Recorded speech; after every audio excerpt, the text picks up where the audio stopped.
Welcome back to another technical video. Today we're going to be going through your question, answering it, and hopefully finding that solution.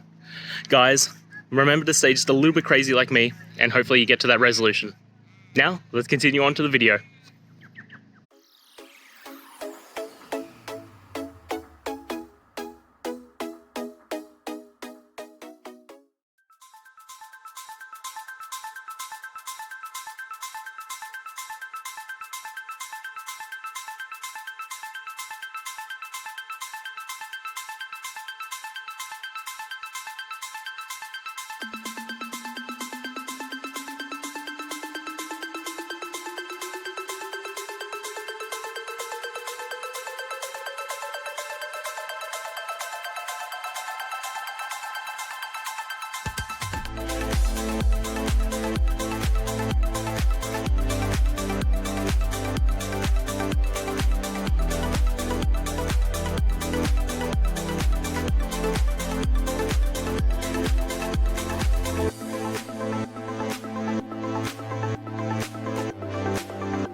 And guys, that's it.